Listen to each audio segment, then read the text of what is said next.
இன்னைக்கு நாம் பார்க்கப் போவது முக்கியமான 5 குறிப்புகள். இந்த குறிப்புகள் காதலில் இருப்பவர்கள், சிங்கிளாக இருப்பவர்கள் என அனைவருக்கும் பயனுள்ளதாக இருக்கும். இந்த குறிப்புகளை நீங்கள் நினைவில் வைத்துக் கொண்டால் உங்கள் வாழ்வில் மிகவும் உதவியாக இருக்கும். வாருங்கள் வீடியோக்குள் செல்லலாம். குறிப்பு 1. பெண்களிடம் பழகுவது ஒரு சாதாரண விஷயம்.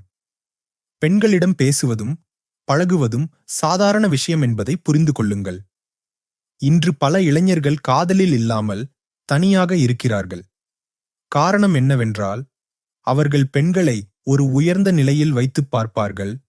பெண்களிடம் நாம் எப்படி பேச முடியும் என்று யோசிப்பார்கள். அந்த எண்ணத்தை விட்டுவிடுங்கள். பெண்கள் என்பவர்கள் எதிர்பாலினம், அவ்வளவுதான். அவர்களுக்கும் எல்லா ஆசைகளும் இருக்கும். அவர்கள் நம்மை சைடு அடிப்பார்கள், கிண்டல் செய்வார்கள். எனவே பெண்களிடம் பேச பயப்படும் எண்ணத்தை விட்டுவிடுங்கள்.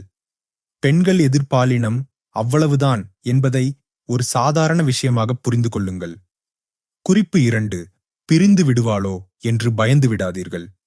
அப்படி பயந்தால், அந்த பெண்ணை எப்படியாவது கவர வேண்டும், நம்முடன் வைத்திருக்க வேண்டும் என்ற பயத்தில் நீங்கள் அவளை கவர முயற்சி செய்து தோல்வியடைவீர்கள். நீங்கள் அவளிடம் பேசிக்கொண்டே இருப்பீர்கள்.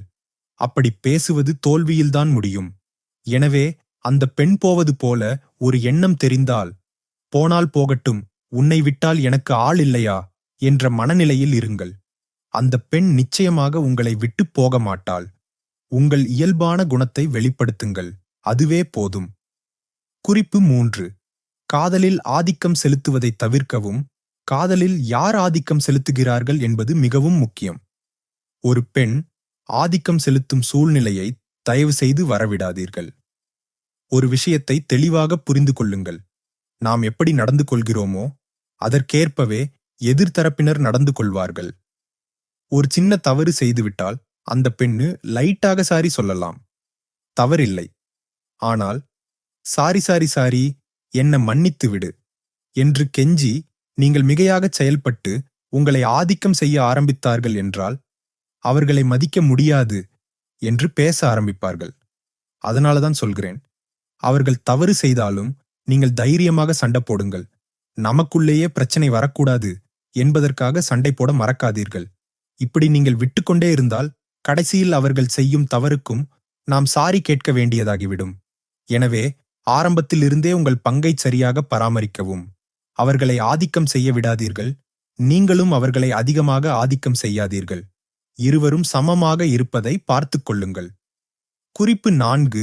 அதிக அக்கறையை தவிருங்கள். அதிக அக்கறை காட்டுவது பல இளைஞர்களின் பிரிவுக்கான காரணம். புதிதாக காதலிக்கும் இளைஞர்களுக்கு உடனே பிரிவு ஏற்பட்டால் அதற்கு காரணம் இதுவாகத்தான் இருக்கும். ஏனென்றால் அந்த இளைஞர்களுக்கு காதல் என்றால் என்னவென்று தெரியாது.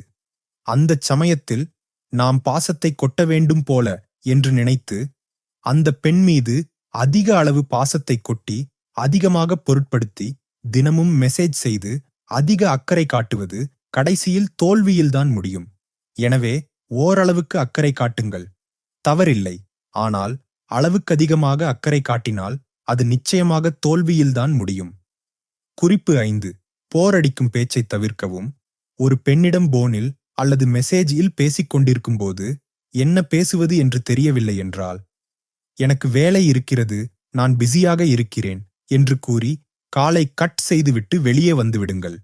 ஏதாவது பேச வேண்டுமே என்று திரும்ப திரும்ப போரடிக்கும் விதமாக பேசி சலிப்படைய வேண்டாம். ஏனென்றால் போரடிக்கும் விதமாக பேசுவதை விட பேசாமல் இருப்பது எவ்வளவோ சிறந்தது. இதை முயற்சி செய்து பாருங்கள் நண்பர்களே. இந்த வீடியோ உங்களுக்கு பயனுள்ளதாக இருந்திருக்கும் என்று நம்புகிறேன். உங்கள் கருத்துக்களையும் கேள்விகளையும் கீழே கமெண்ட் செக்ஷனில் மறக்காமல் பகிர்ந்து கொள்ளுங்கள்.